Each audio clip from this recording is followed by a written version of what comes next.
प्रधानमंत्री संबोधित कर रहे हैं एचटी समिट को। Editorial director HT media limited Mrs Shobhana Bhartia. May I now invite Mrs. Shobna Bhartiya to please welcome our Prime Minister.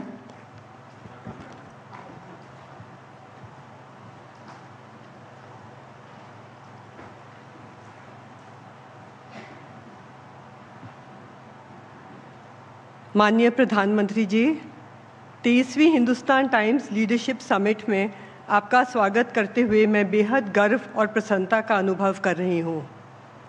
इस साल हमारे समिट की थीम ट्रांसफॉर्मिंग टुमारो है। भारत आज जिस मुकाम पर खड़ा है वह ट्रांसफॉर्म्ड टुमारो की जीती जागती बानगी है। आज हम चौथी लार्जेस्ट इकॉनमी हैं और वह दिन दूर नहीं जब भारत विश्व की तीसरी सबसे बड़ी अर्थव्यवस्था बन जाएगा। आज जब दुनिया भर में प्रोटेक्शनिज्म और सेल्फ सेंटर्ड टेंडेंसीज बढ़ रही हैं तो तय है कि आने वाला सफ़र आसान नहीं होगा।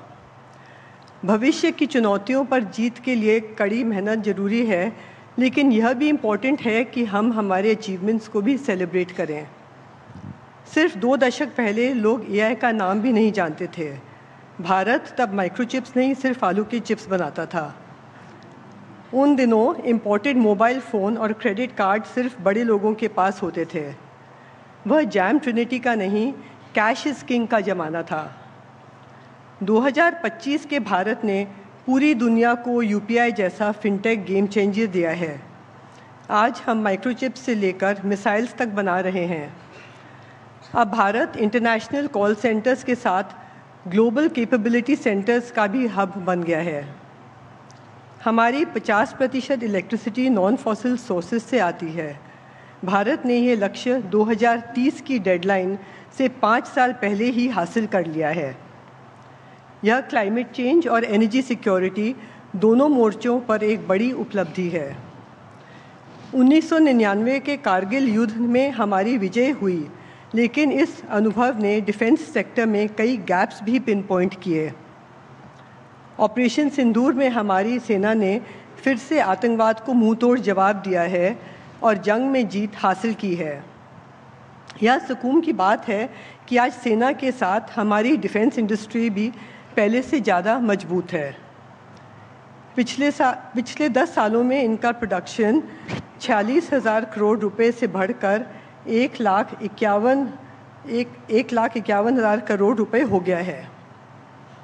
ऑपरेशन सिंदूर के जरिए सीमा पार के दुश्मन पर जीत हो या माओवादी समस्या का समाधान, सरकार ने एक्सटर्नल और इंटरनल सिक्योरिटी दोनों को मजबूत किया है। इकोनॉमी हो या सिक्योरिटी या टेक्नोलॉजी, आज हम हर क्षेत्र में प्रगति कर रहे हैं। अनेक बड़ी खासकर American tech companies super powers जैसी हैं। आने वाले दिनों में भारत को अपने कम्युनिकेशंस और AI रिक्वायरमेंट्स और एम्बिशंस को पूरा करने के लिए अपना रास्ता खुद बनाना होगा। इंडिया 4G स्टैक और इंडिया AI मिशन इनिशिएटिव्स इस लक्ष्य की प्राप्ति के लिए कारगर कदम हैं। फिनटेक से रिन्यूएबल और AI से आर्मामेंट तक ऐसे सभी सेक्टर्स में भारत आज आत्मविश्वास के साथ आत्मनिर्भरता की तरफ कदम बढ़ा रहा है। प्रधानमंत्री जी, इस बदलाव के पीछे आपके सक्षम नेतृत्व का बहुत बड़ा योगदान है। 2025 दुनिया के लिए एक टर्ब्यूलेंट साल था। पॉलिटिकल इंस्टेबिलिटी और वायलेंट प्रोटेस्ट्स फ्रांस से लेकर नेपाल तक देखे जा रहे थे। कोलिशन पॉलिटिक्स की इंस्टेबिलिटी यूरोप में समस्या बन गई है, जबकि भारत अपनी डेमोक्रेटिक वैल्यूज़ के साथ आगे बढ़ रहा है। ऐसे कठिन समय में भारत पूरी दुनिया के सामने इकोनॉमिक और पॉलिटिकल स्टेबिलिटी का बेहतरीन उदाहरण बनकर उभरा है। इस सफलता में प्रधानमंत्री जी के नेतृत्व में पॉलिसी कंटिन्यूटी, एजिलिटी और देश हित को सबसे ऊपर रखने के सिद्धांत का बहुत बड़ा योगदान है। भारत की ये सारी सफलताएं कई मामलों में यूनिक हैं। इस कहानी में आत्मनिर्भरता, आत्मविश्वास और अंत्योदय सब कुछ शामिल है। चाहे वो ऑपरेशन सिंदूर हो या गतिशक्ति अभियान, चाहे देश में बढ़ते यूनिकॉर्न्स हो या लखपति दीदी के जरिए लार्ज स्केल विमेन एम्पावरमेंट, देश का विश्वास आज सिर्फ बड़े शहरों और बड़े लोगों से नहीं बल्कि लाखों गांव और हजारों छोटे शहरों के जरिए भी मजबूती पा रहा है। इसकी झलक सिर्फ देश की इकोनॉमी में नहीं बल्कि Padma awards, international Booker prize और world champion Indian women's cricket team में भी दिखाई देती है। यही अमृतकाल में भारत की सच्ची स्पिरिट है और यही स्पिरिट 2047 में भारत को विकसित देश बनाएगी। हिंदुस्तान टाइम्स ने 2025 सितंबर में अपना सेंटेनरी ईयर पूरा किया है। पिछले साल मैं जब प्रधानमंत्री जी को हमारे शताब्दी समारोह का न्योता देने के लिए मिली तो हमने उन्हें बताया था कि इस यादगार अवसर को हम किस तरह मनाने जा रहे हैं। इसमें एग्जीबिशन, नेशनल डिबेट, कंपटीशन, एक बुक, फूड फेस्टिवल, लाइट और साउंड शो जैसी चीज़ें भी शामिल थीं। इस मौके पर उन्होंने सुझाव दिया कि हम एक फ़ोटो कंपटीशन करें और उसमें लार्जर पार्टिसिपेशन के लिए अधिक से अधिक लोगों को इन्वॉल्व करें। हमने ऐसा ही किया और हमें लगभग 10,000 एंट्रीज़ मिली। इस कंपटीशन के विनर्स को सम्मानित करने के लिए प्रधानमंत्री जी ने अपनी ग्रेशियस सहमति दी है। मैं इस अवसर पर माननीय प्रधानमंत्री जी को इस साल के 2 बड़े माइलस्टोन्स पर बधाई भी देना चाहती हूँ। अक्टूबर 2025 में उन्होंने हेड ऑफ अ गवर्नमेंट के तौर पर अपने 25 साल पूरे किए।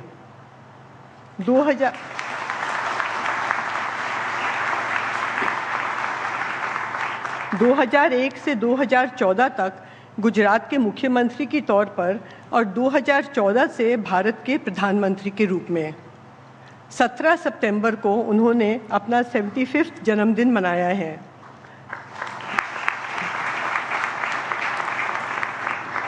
प्रधानमंत्री जी, इन दोनों उपलब्धियों के लिए हमारी तरफ से आपको बहुत बहुत शुभकामनाएं। हम कामना करते हैं कि आप कई और सालों तक यूं ही देश की सेवा करते रहें। इन्हीं शब्दों के साथ मैं माननीय प्रधानमंत्री जी को अनुरोध करती हूं कि वो मंच पर आएं और फोटो कंपटीशन के विनर्स को सम्मानित करें। May I request all the recipients to please come up? We have 3 winners in each category. In the category Monuments of India, we have Prabhakaran Subramaniam in 3rd place, Shahzeb in 2nd place, but he couldn't attend. And in 1st position is Kishore Das.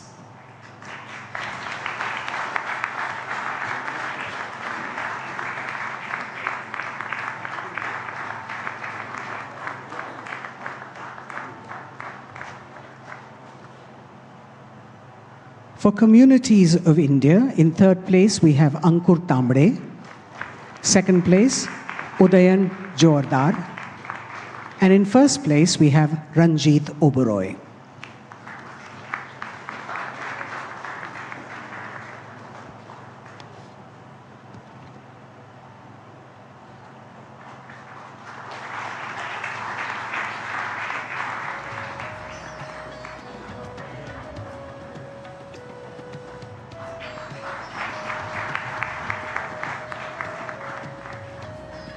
In the category Rivers of India, in 3rd place is Shudipto Deb. In 2nd position, Partha Pratim Saha. And in 1st place is Anjan Ghosh.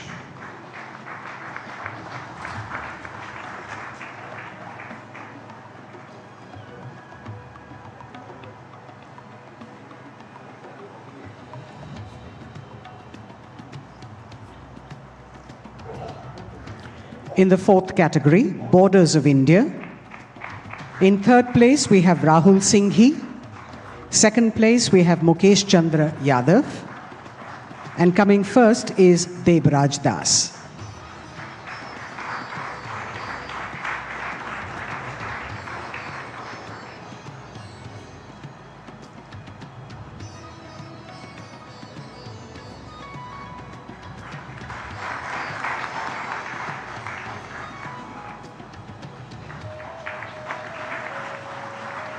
Thank you, Prime Minister, sir. May I now request all the winners to please pose for a group picture with the Honorable Prime Minister and Mrs. Bhartiya.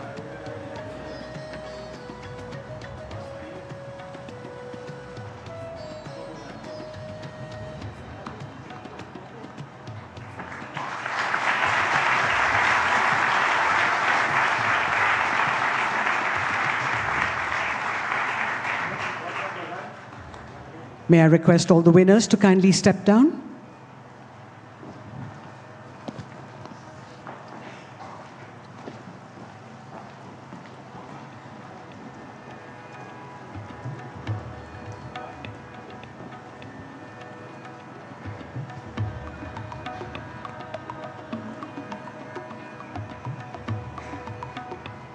बहुत बहुत धन्यवाद प्रधानमंत्री जी. Your giving the awards has really encouraged all these young budding photographers. अब मैं आपसे निवेदन करती हूँ कि आप हमें संबोधित करें.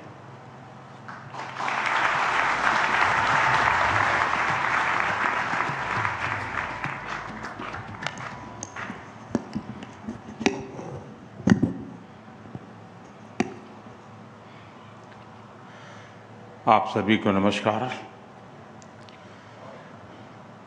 जहाँ हिंदुस्तान टाइम्स समिट में देश विदेश से अनेक गणमान्य अतिथि उपस्थित हैं, मैं आयोजकों और जितने साथियों ने अपने विचार रखे, आप सभी का अभिनंदन करता हूँ. अभी शोभना जी ने दो बातें बताई जिसको मैंने नोटिस किया. एक तो उन्होंने कहा कि मोदी जी पिछली बार आए थे तो ये सुझाव दिया था, इस देश में मीडिया हाउस को काम बताने की हिम्मत कोई नहीं कर सकता, लेकिन मैंने की थी. और मेरे लिए खुशी की बात है कि शोभना जी और उनकी टीम ने बड़े चाव से इस काम को किया. और देश को जब मैं अभी प्रदर्शनी देख के आया, मैं सबसे आग्रह करूंगा कि इसको जरूर देखिए. इन फोटोग्राफर साथियों ने पल को ऐसे पकड़ा है कि पल को अमर बना दिया है. दूसरी बात उन्होंने कही, और वो भी जरा मैं शब्दों को जैसे मैं समझ रहा हूँ, उन्होंने कहा कि आप आगे भी, एक तो ये कह सकती थी कि आप आगे भी देश की सेवा करते रहिए, लेकिन हिंदुस्तान टाइम्स ये कहे आप आगे भी ऐसे ही सेवा करते रहिए.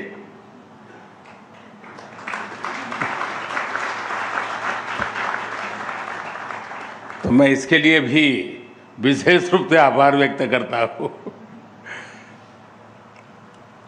साथियों, इस बार समिट की थीम है ट्रांसफॉर्मिंग टुमारो. मैं समझता हूँ जिस हिंदुस्तान अखबार का 101 साल का इतिहास है, जिस अखबार पर महात्मा गांधी जी, मदन मोहन मालवीय जी, घनश्याम दास बिड़ला जी, ऐसे अनगिनत महापुरुषों का आशीर्वाद रहा, वो अखबार जब ट्रांसफॉर्मिंग टुमारो की चर्चा करता है तो देश को ये भरोसा मिलता है कि भारत में हो रहा परिवर्तन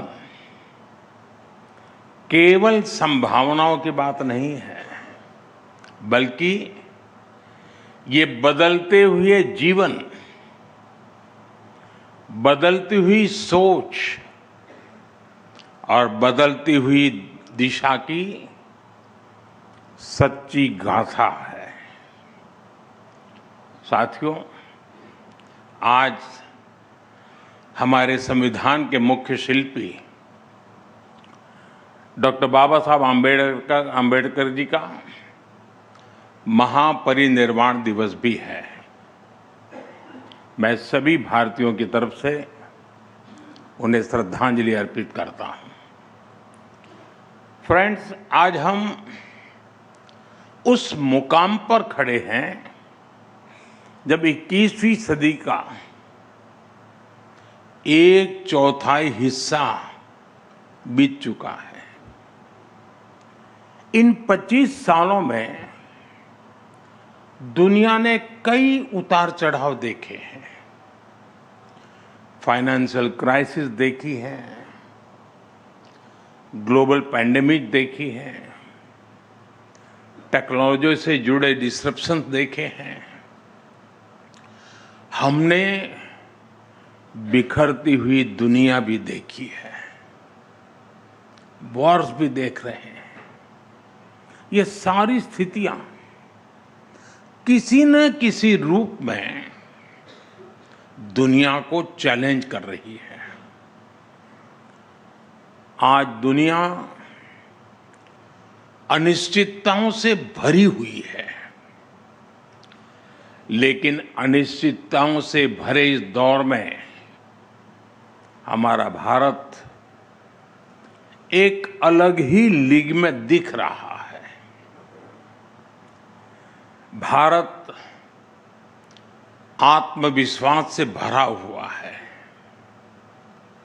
जब दुनिया में स्लो डाउन की बात होती है, तब भारत ग्रोथ की कहानी लिखता है।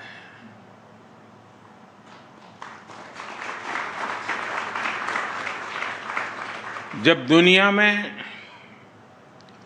ट्रस्ट की क्राइसिस दिखता है, तब भारत ट्रस्ट का पिलर बन रहा है।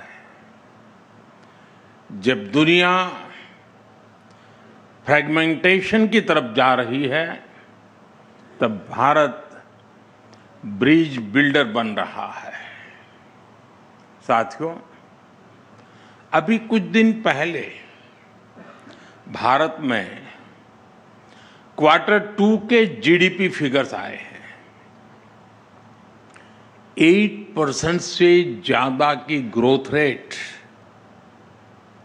हमारी प्रगति की नई गति का प्रतिबिंब है। साथियों, ये सिर्फ नंबर नहीं है, ये स्ट्रॉन्ग मैक्रो इकोनॉमिक सिग्नल है। ये संदेश है कि भारत आज ग्लोबल इकोनॉमी का ग्रोथ ड्राइवर बन रहा है।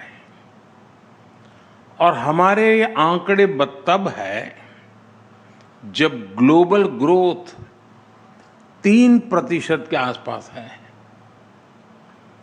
G7 की इकोनॉमीज औसतन 1.5% के आसपास है, 1.5%। इन परिस्थितियों में भारत हाई ग्रोथ और लो इन्फ्लेशन का मॉडल बना हुआ है। एक समय था जब हमारे देश में खास करके इकोनॉमिस्ट हाई इन्फ्लेशन को लेकर चिंता जताते थे। आज वही इन्फ्लेशन लो होने की बात करते हैं। साथियों, भारत की ये उपलब्धियां सामान्य बात नहीं है। ये सिर्फ आंकड़ों की बात नहीं है, ये एक फंडामेंटल चेंज है जो बीते दशक में भारत लेकर आया है। ये फंडामेंटल चेंज रिजिलियंस का है। ये चेंज समस्याओं के समाधान की प्रवृत्ति का है। ये चेंज आशंकाओं के बादलों को हटाकर आकांक्षाओं के विस्तार का है। और इसी वजह से आज का भारत खुद भी ट्रांसफॉर्म हो रहा है और आने वाले कल को भी ट्रांसफॉर्म कर रहा है। साथियों, आज जब हम यहां ट्रांसफॉर्मिंग टुमारो की चर्चा कर रहे हैं, हमें यह भी समझना होगा कि ट्रांसफॉर्मेशन का जो विश्वास पैदा हुआ है, उसका आधार वर्तमान में हो रहे कार्यों की, आज हो रहे कार्यों की एक मजबूत नींव है। आज के रिफॉर्म और आज की परफॉर्मेंस हमारे कल के ट्रांसफॉर्मेशन का रास्ता बना रहे हैं। मैं आपको एक उदाहरण दूंगा कि हम किस सोच के साथ काम कर रहे हैं।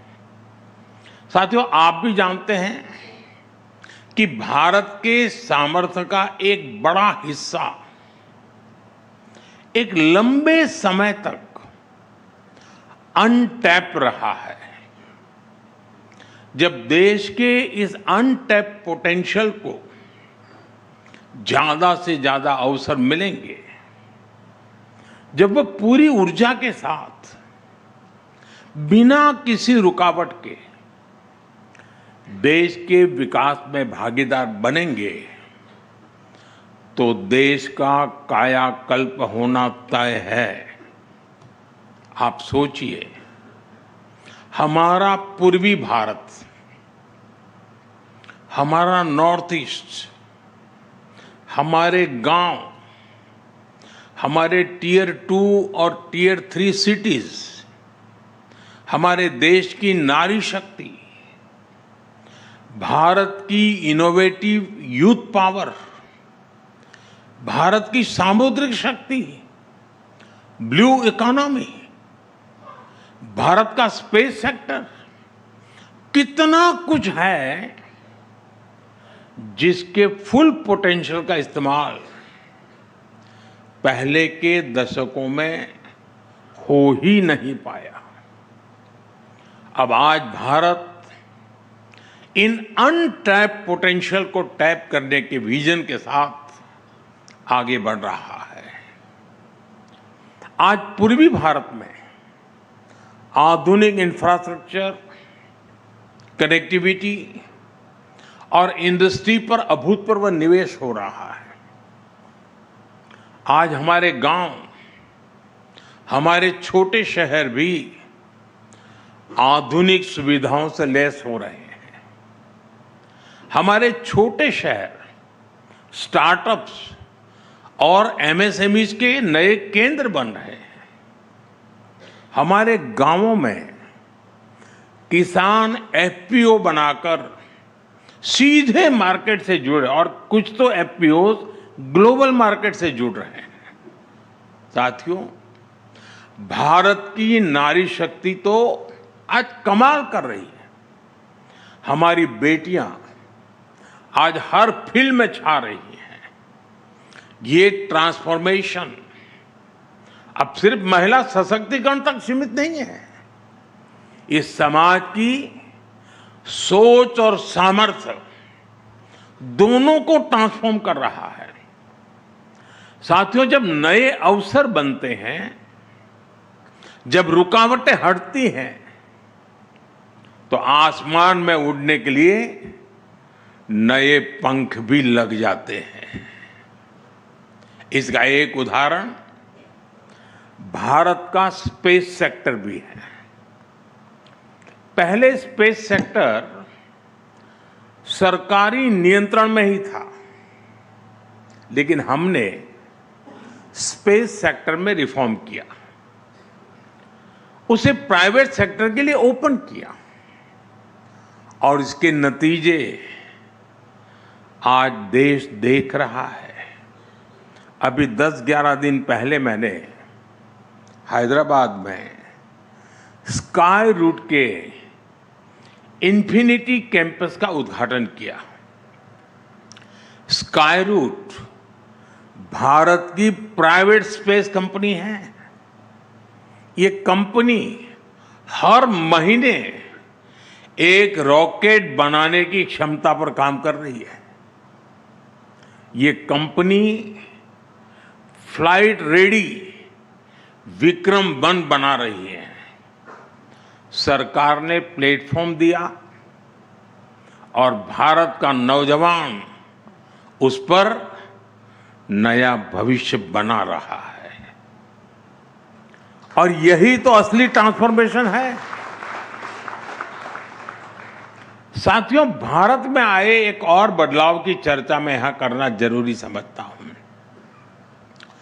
एक समय था जब भारत में रिफॉर्म्स रिएक्शनरी होते थे,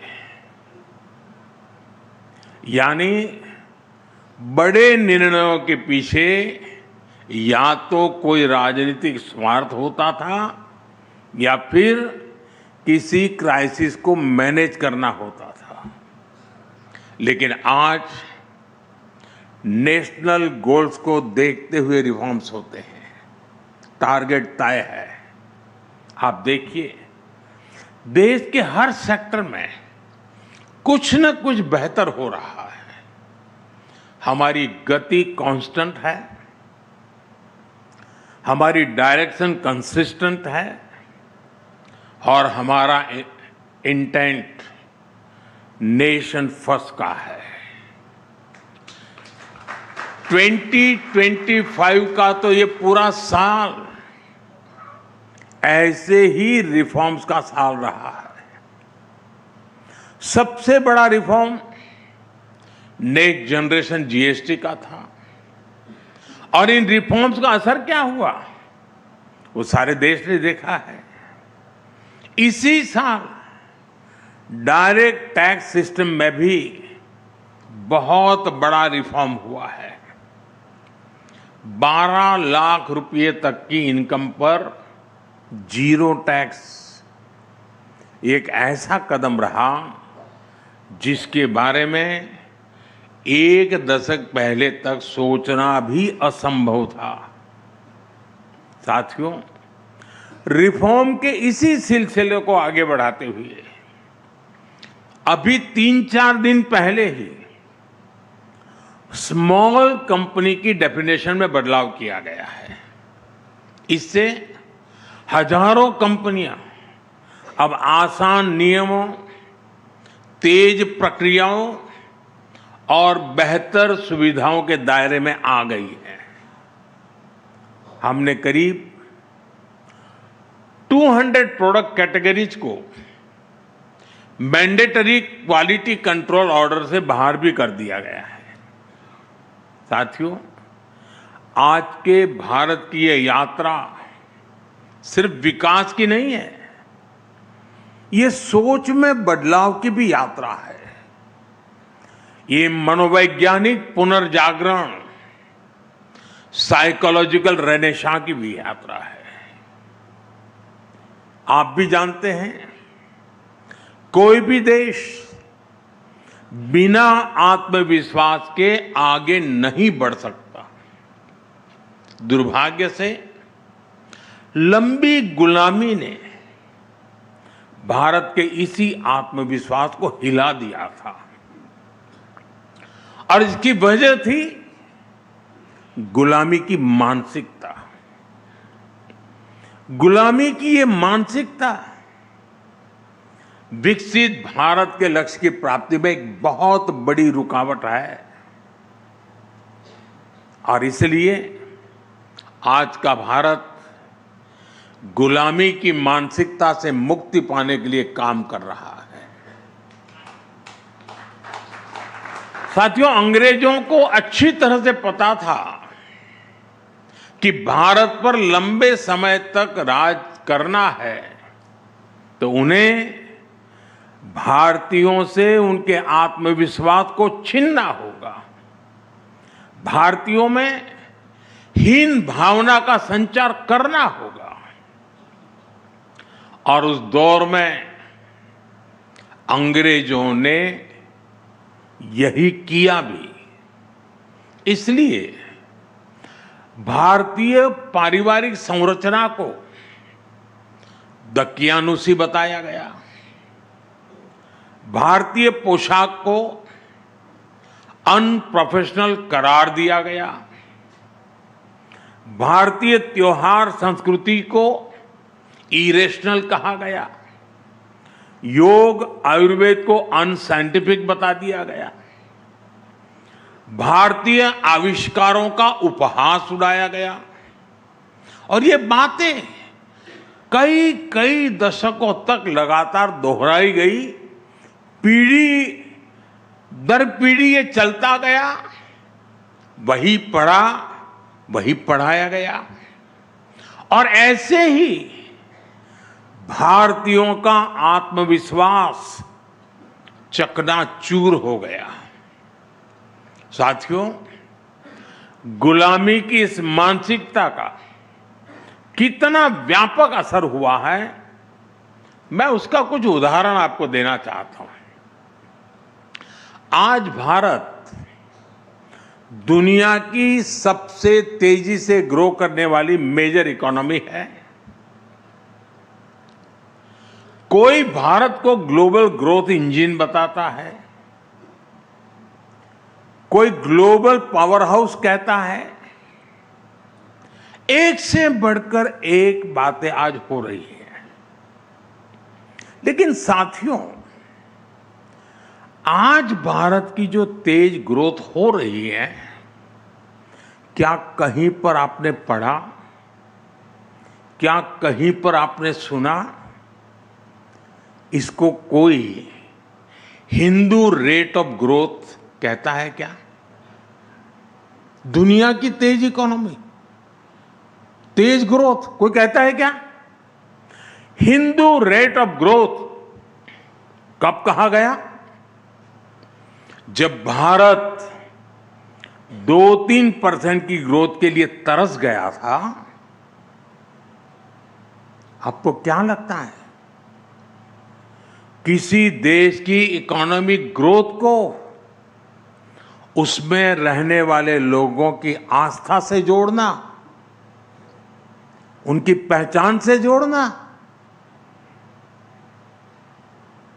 क्या ये अनायास ही हुआ होगा क्या? जी नहीं, ये गुलामी की मानसिकता का प्रतिबिंब था। एक पूरे समाज,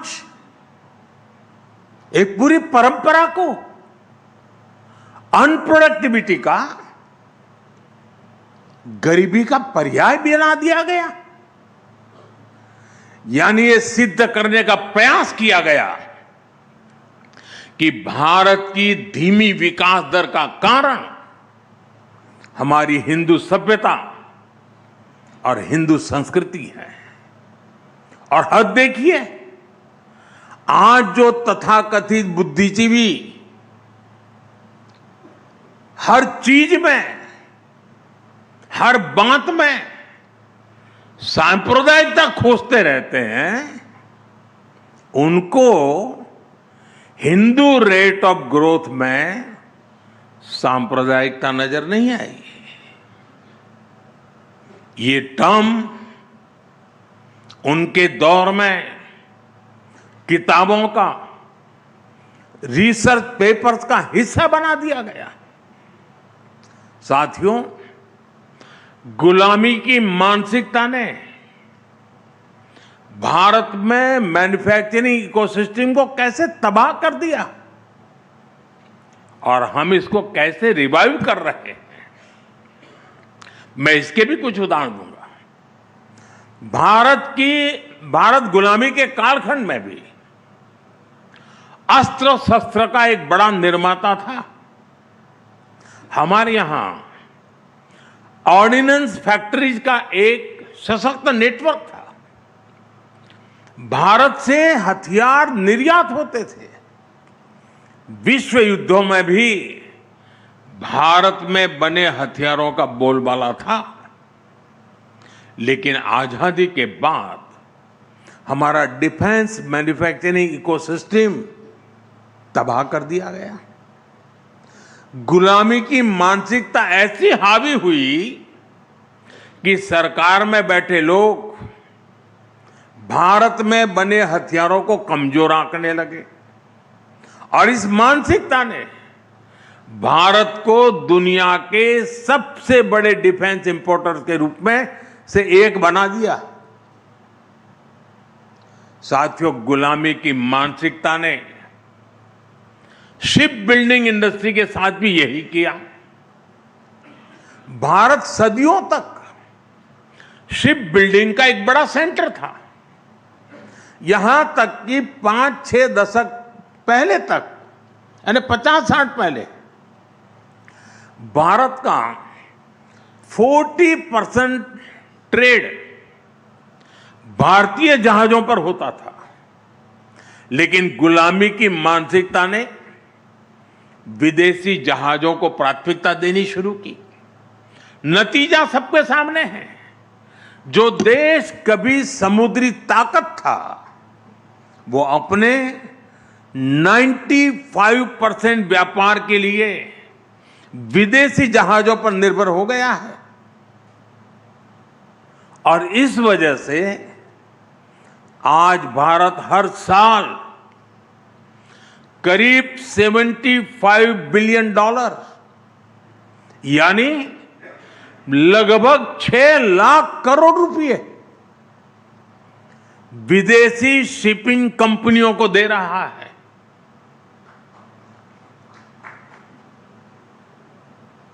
साथियों, शिप बिल्डिंग हो, डिफेंस मैन्युफैक्चरिंग हो, आज हर सेक्टर में गुलामी की मानसिकता को पीछे छोड़कर नए गौरव को हासिल करने का प्रयास किया जा रहा है।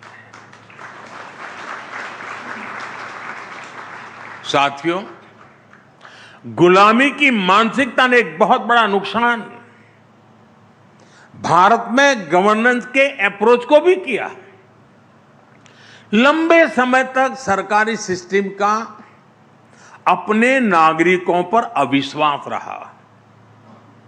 आपको याद होगा, पहले अपने ही डॉक्यूमेंट्स को किसी सरकारी अधिकारी से अटैच कराना पड़ता था। जब तक वो थप्पा नहीं मारता है, सब झूठ माना जाता था। आपका परिश्रम किया हुआ सर्टिफिकेट, हमने ये अविश्वास का भाव तोड़ा और सेल्फ अटेस्टेंट को ही पर्याप्त माना। मेरे देश का नागरिक कहता है, ये मैं कह रहा हूं, मैं उस पर भरोसा करता हूं। साथियों, हमारे देश में ऐसे ऐसे प्रावधान चल रहे थे जहां जरा जरा भी गलतियों को भी गंभीर अपराध माना जाता था। हम जन विश्वास कानून लेकर आए और ऐसे सैकड़ों प्रावधानों को डिक्रिमिनलाइज किया है। साथियों, पहले बैंक से 1000 रुपये का भी लोन लेना होता था तो बैंक गारंटी मांगता था, क्योंकि अविश्वास बहुत अधिक था। हमने मुद्रा योजना से अविश्वास के इस कुचक्र को तोड़ा। इसके तहत अभी तक 37 लाख करोड़, 37 लाख करोड़ रुपए की गारंटी फ्री लोन हम दे चुके हैं देशवासियों को।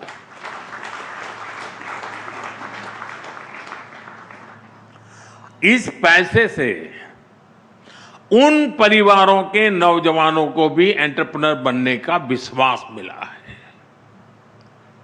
आज रेहड़ी पटरी वालों को भी, ठेले वालों को भी बिना गारंटी बैंक से पैसा दिया जा रहा है। साथियों, हमारे देश में हमेशा से ये माना गया कि सरकार को अगर कुछ दे दिया तो फिर वहां तो वन वे ट्रैफिक है। एक बार दिया तो दिया, फिर वापस नहीं आता है, जा गया, यही सबका अनुभव है। लेकिन जब सरकार और जनता के बीच विश्वास मजबूत होता है तो काम कैसे होता है। अगर कल अच्छी करनी है ना तो मन आज अच्छा करना पड़ता है, अगर मन अच्छा है तो कल भी अच्छा होता है। और इसलिए हमने एक और अभियान लिया है, आपको सुनकर के ताजुब होगा, और अभी अखबारों में उसकी, अखबारों वालों की नजर नहीं गई है उस पर, मुझे पता नहीं जाएगी कि नहीं जाएगी, आज के बाद हो सकता है चली जाए। आपको ये जानकर हैरानी होगी कि आज देश के बैंकों में हमारे ही देश के नागरिकों का 78,000 करोड़ रुपया, 78,000 करोड़ रुपए अनक्लेम पड़ा है बैंकों में। पता नहीं कौन है, किसका है, कहां है। इस पैसे को कोई पूछने वाला नहीं है। इसी तरह इंश्योरेंस कंपनियों के पास करीब 14,000 करोड़ रुपए पड़े हैं। म्यूचुअल फंड कंपनियों के पास करीब 3,000 करोड़ रुपए पड़े हैं। 9,000 करोड़ रुपए डिविडेंड का पड़ा है, और ये सब अनक्लेम पड़ा हुआ है, कोई मालिक नहीं उसका। ये पैसा गरीब और मध्यम वर्गीय परिवारों का है, और इसलिए जिसके हैं वो तो भूल चुका है। हमारी सरकार अब उनको ढूंढ रही है देश भर में। अरे भाई बताओ, तुम्हारा तो पैसा नहीं था, तुम्हारे माँ बाप का तो नहीं था, कोई छोड़ के तो नहीं चला गया। हम जा रहे हैं। हमारी सरकार उसके हकदार तक पहुंचने में जुटी हुई है, और इसके लिए सरकार ने स्पेशल कैंप लगाना शुरू किया है। लोगों को समझा रहा है कि भाई देखिए, कोई है, कोई अता पता आपके पैसे कहीं है क्या, गए हैं क्या। अब तक करीब 500 डिस्ट्रिक्ट्स में हम ऐसे कैंप लगाकर हजारों करोड़ रुपए असली हकदारों को हम दे चुके हैं जी। पैसे पड़े थे, कोई पूछने वाला नहीं था, लेकिन मोदी है, ढूंढ रहा है, अरे यार तेरा है, ले जा। साथियों, ये सिर्फ एसेट की वापसी का मामला नहीं है, ये विश्वास का मामला है।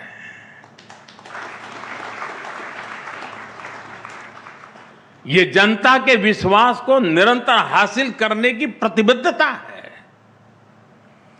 और जनता का विश्वास यही हमारी सबसे बड़ी पूंजी है। अगर गुलामी की मानसिकता होती तो सरकारी मानस ही हावी होता, और ऐसे अभियान कभी नहीं चलते। साथियों, हमें अपने देश को पूरी तरह से हर क्षेत्र में गुलामी की मानसिकता से पूर्ण रूप से मुक्त करना है। अभी कुछ दिन पहले मैंने देश से एक अपील की है। मैं आने वाले 10 साल का एक टाइम फ्रेम लेकर देशवासियों को मेरे साथ, मेरे बातों को लिए कुछ करने के लिए प्यार से आग्रह कर रहा हूं, हाथ जोड़ के विनती कर रहा हूं। 140 करोड़ देशवासियों की मदद के बिना मैं कर नहीं पाऊंगा, और इसलिए मैं देशवासियों के बार बार हाथ जोड़ के कह रहा हूं। और 10 साल के इस टाइम फ्रेम में मैं क्या मांग रहा हूं? मैकाले की जिस नीति ने भारत में मानसिक गुलामी के बीज बोए थे, उसको 2035 में 200 साल पूरे हो रहे हैं, 200 ईयर हो रहे हैं। यानी 10 साल बाकी है और इसलिए इन्हीं 10 वर्षों में हम सभी को मिल करके अपने देश को गुलामी की मानसिकता से मुक्त करके रहना चाहिए।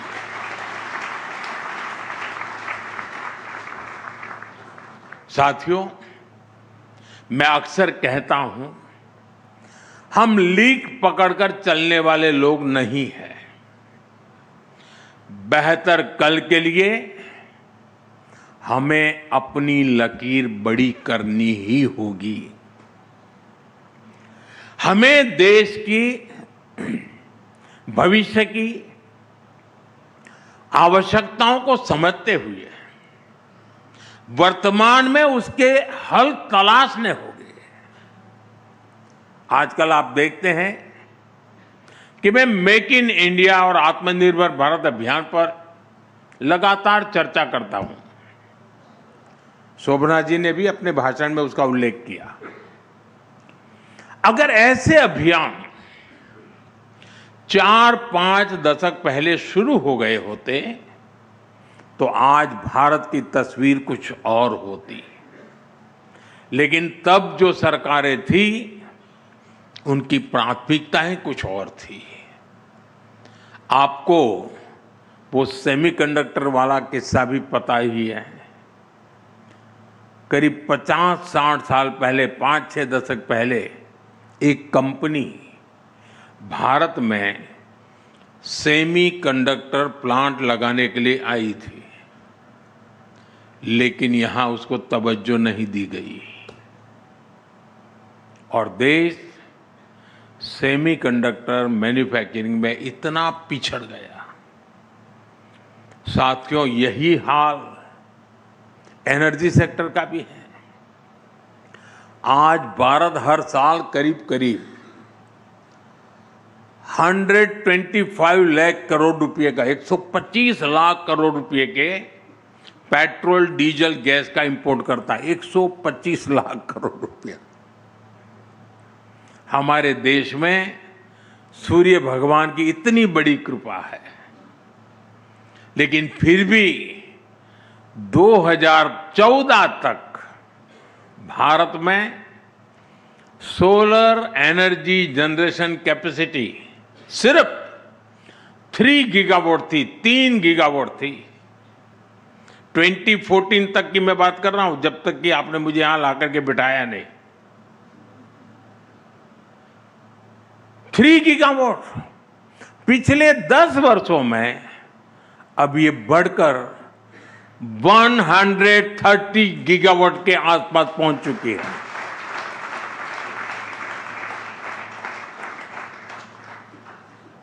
और इसमें भी भारत ने 22 गीगावाट कैपेसिटी सिर्फ और सिर्फ रूफटॉप सोलर से ही जोड़ी है। 22 गीगावाट एनर्जी रूफटॉप सोलर से। साथियों, पीएम सूर्य घर मुफ्त बिजली योजना ने एनर्जी सिक्योरिटी के इस अभियान में देश के लोगों को सीधी भागीदारी करने का मौका दे दिया है। मैं काशी का सांसद हूं, प्रधानमंत्री के नाते जो काम है, लेकिन सांसद के नाते भी कुछ काम करने होते हैं। मैं जरा काशी के सांसद के नाते आपको बताना चाहता हूं, और आपके हिंदी अखबार की तो ताकत है तो उसको तो जरूर काम आएगा। काशी में 26,000 से ज्यादा घरों में पीएम सूर्यघर मुफ्त बिजली योजना के सोलर प्लांट लगे हैं। इससे हर रोज डेली 3 लाख यूनिट से अधिक बिजली पैदा हो रही है और लोगों के करीब 5 करोड़ रुपए हर महीने बच रहे हैं, यानी साल भर के 60 करोड़ रुपए। साथियों, इतनी सोलर पावर बनने से हर साल करीब 90,000 मैट्रिक टन कार्बन एमिशन कम हो रहा है। इतने कार्बन एमिशन को खपाने के लिए हमें 40 लाख से ज्यादा पेड़ लगाने पड़ते हैं।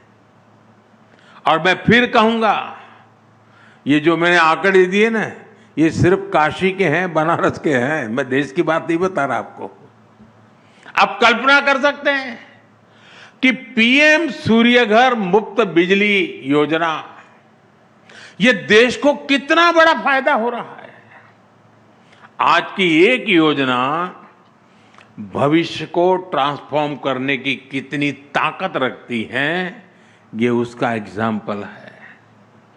वैसे साथियों, अभी आपने मोबाइल मैन्युफैक्चरिंग के भी आंकड़े देखे होंगे।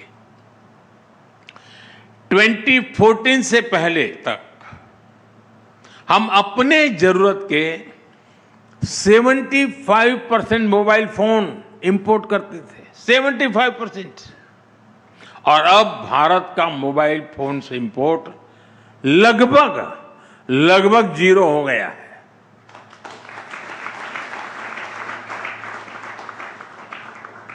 अब हम बहुत बड़े मोबाइल फोन एक्सपोर्टर बन रहे हैं। 2014 के बाद हमने एक रिफॉर्म किया, देश ने परफॉर्म किया और उसके ट्रांसफॉर्मेटिव नतीजे आज दुनिया देख रही है। साथियों, ट्रांसफॉर्मिंग टुमारो की ये यात्रा ऐसी ही अनेक योजनाओं, अनेक नीतियों, अनेक निर्णयों, जन आकांक्षा और जन भागीदारी की यात्रा है। ये निरंतरता की यात्रा है। ये सिर्फ एक समिट की चर्चा तक सीमित नहीं है। भारत के लिए तो ये राष्ट्रीय संकल्प है। इस संकल्प में सबका साथ जरूरी है, सबका प्रयास जरूरी है। सामूहिक प्रयास हमें परिवर्तन की इस ऊंचाई को छूने के लिए अवसर देंगे ही देंगे। साथियों, एक बार फिर मैं शोभना जी का, हिंदुस्तान टाइम्स का बहुत आभारी हूं कि आपने मुझे अवसर दिया आपके बीच आने का, और जो बातें कभी कभी बताई उसको आपने किया। और मैं तो मानता हूँ शायद देश के फोटोग्राफरों के लिए एक नई ताकत बनेगा ये। इसी प्रकार से अनेक नए कार्यक्रम भी आप आगे के लिए सोच सकते हैं। मेरी मदद लगे तो जरूर मुझे बताना।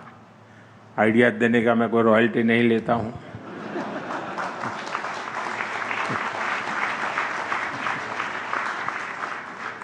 मुफ्त का कारोबार है और मारवाड़ी परिवार है तो मौका छोड़ेगा ही नहीं।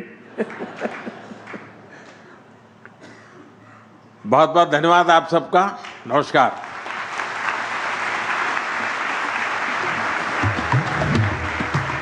Thank you, Honorable Prime Minister, sir, for addressing the 23rd Hindustan Times Leadership Summit. I request everyone to kindly remain in your places until the Prime Minister has left the venue.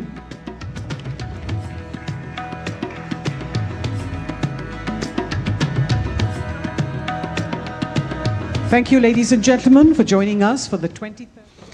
तो दुनिया जब अनिश्चितता से भरी है, भारत आत्मविश्वास से भरा है। दुनिया जब इकोनॉमिक क्राइसिस और स्लोडाउन से है, तो भारत जो है ग्रोथ की नई पटकथा लिख रहा है। दुनिया में जब इस समय ट्रस्ट डेफिसिट है, तो भारत जो है ट्रस्ट के पिलर के रूप में बन रहा है। जब दुनिया में फ्रेगमेंटेशन है, तो कहीं ना कहीं भारत एक ब्रिज के सेतु की तरह, ब्रिज बिल्डर की तरह काम कर रहा है। तो निश्चित तौर से प्रधानमंत्री नरेंद्र मोदी ने कहा कि ट्रांसफॉर्मेशन भारत का राष्ट्रीय संकल्प है।